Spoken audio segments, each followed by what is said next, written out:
सभी शास्त्रों में जहाँ भी महाविद्याओं का विवरण है, उसके अंत में शक्ति को प्रयोग करना लिखा है उसमें, कि उसको उपयोग में कैसे लाएं। अब ये आपके एथिक्स पे डिपेंड करता है, आचरण पे डिपेंड करता है कि आप उसको नेगेटिव वे में यूज करोगे या पॉजिटिव वे में यूज करोगे। साम दाम दंड भेद, अगर आपके देश पे या आपके परिवार पे कष्ट आ रहा है तो ये आपका अधिकार है कि अपनी शक्तियों को जो साधना के बल से आपके भीतर जागृत हुई, उनको अपने परिवार के लिए यूज करो। इसमें साम दाम दंड भेद सभी आ जाता है। मारण, उच्चाटन, विद्वेषण, ये जितनी भी मैली विद्याएं हैं लोग जो अपनों में अपने परिवार वालों पे करवाते फिरते हैं, जबकि इनका जो विवरण हमारे शास्त्रों में है, ये देश की सुरक्षा के लिए लिखा है। ये नहीं कि अपने लोगों पे भाई से बिजनेस छीनना है तो उस पे करवा दो।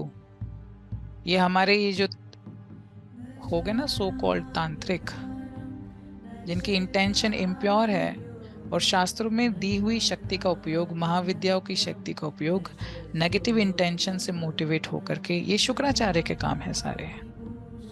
और एक बार मैली विद्या थर्ड डायमेंशन के नीचे की डायमेंशन की ऊर्जा अगर टैप कर दी किसी ने, तो जीवन से जाती नहीं है वो। इट्स लाइक कि पृथ्वी तत्व से, पृथ्वी लेवल से आपको उठाना है गुरु को, तो आपकी कुंडलिनी जागृत कर दी। अगर एक जन्म में हो गई तो अगले जन्म में आपका साक्षात्कार पक्का है। पर सेम प्रोसीजर पृथ्वी लोक से किसी नेगेटिव एनर्जी से इन्फ्लुएंस्ड बंदे ने नीचे की डायमेंशन के एक्सेस आपको दे दी, तो ब्रह्म पिशाच ऐसी भयंकर भयंकर योनियों में आत्मा जाएगी। और अगर एक मृत्यु हुई घर में इस वे में, तो लाइन से सबका नंबर लग जाता है। तो मनुष्य ही एक ऐसा जीव है पृथ्वी लोक पे, या तो देवताओं को पुष्ट कर सकता है अपनी भावना के अनुकूल, या असुरों को पुष्ट कर सकता है। हिटलर नाम सुना होगा ना, Hitler. He was possessed by one demon.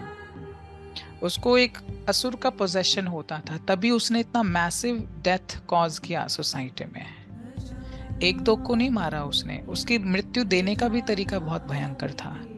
ये आम आदमी के बस की बात नहीं है। कितनी ही चर्च ने उस पे उसका उपचार करना चाहा, बंधन मुक्त करना चाहा, बट वो भी फेल हो गए।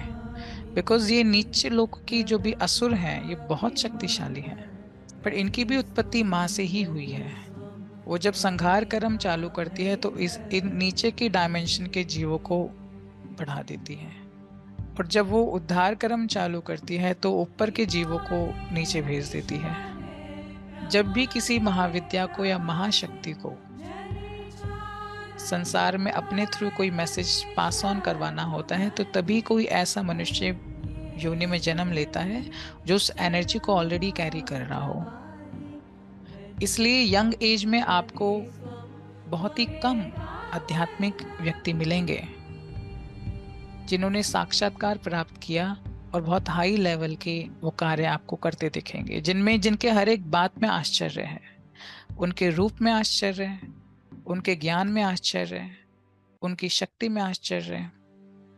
ये उनका नहीं है, उनके थ्रू जो परमेश्वर या परमेश्वरी कार्य कर रहे हैं उनका है।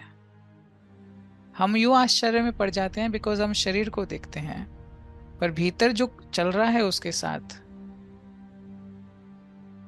वो बहुत ही कम लोग हैं जो इसको देख पाते हैं। ऐसे भी लोग हैं।